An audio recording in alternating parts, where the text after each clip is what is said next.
So guys, magandang araw sa ating lahat.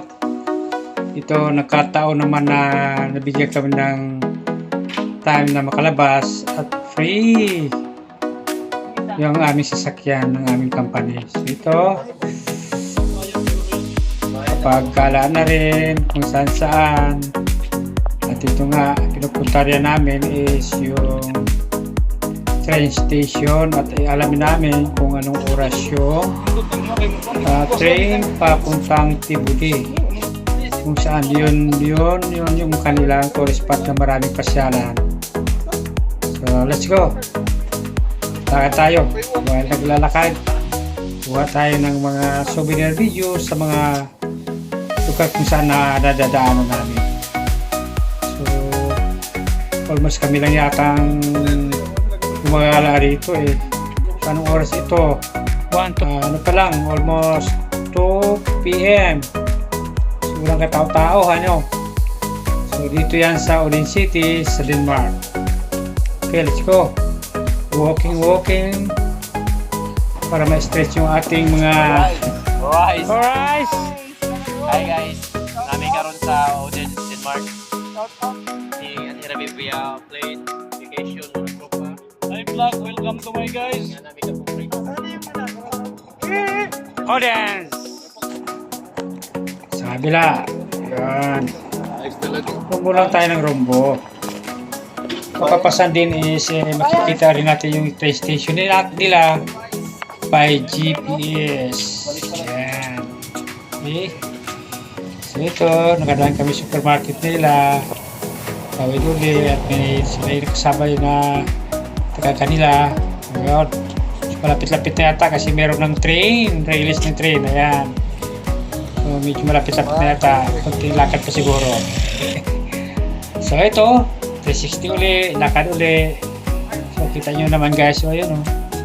So kung ilan-ilan lang, siguro dahil araw ng linggo, masyadong pahinga lang yung tao siguro sa bahay. Hindi katulad sa atin na pag-araw ng linggo, ako, grabing galaan.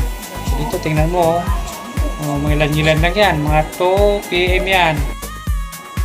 Ayan. Ito na yung train station. Saan umakyat kami sa taas. Nagtatanong na. So, ito naman is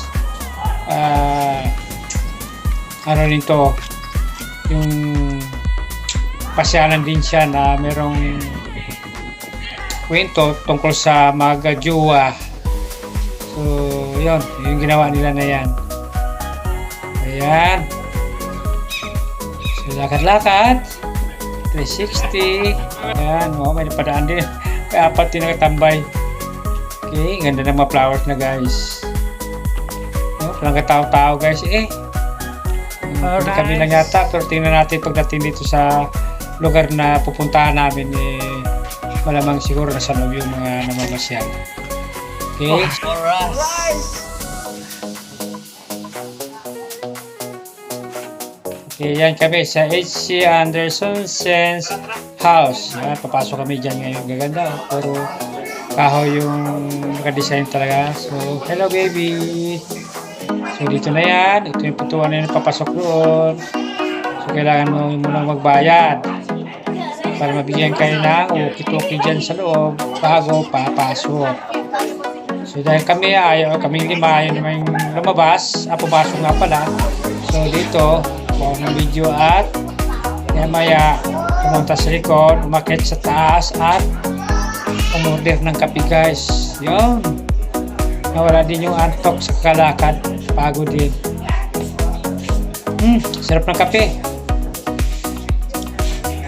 So ito na. 60 tayo rito muna ha. Sabayan nyo guys kami hanggang sa aming pag-uwi. Yan. Dito pa rin yan sa loob sa pasyalan na yan, na house na yan. So yung babaeng nagbibigay ng walkie-talkie. So ngayon lumabas kami uli. Ito na, naabutan at nakita rin namin yung cathedral at timing din na merong misa papunta namin. So yun, nakapag-mass din at nakapag-picture din. So yung church nila lagi nakasara.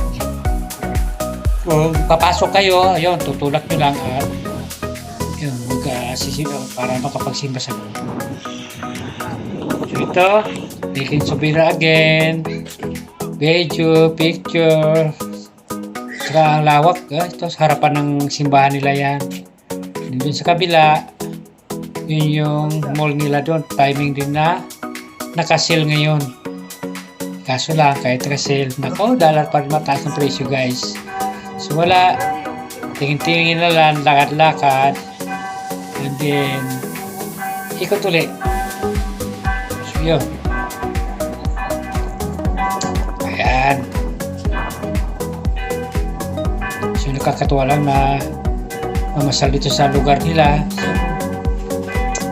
Ganyan ang klima guys, kahit na may araw pero malamig na siya, kahit August pa lang ngayon.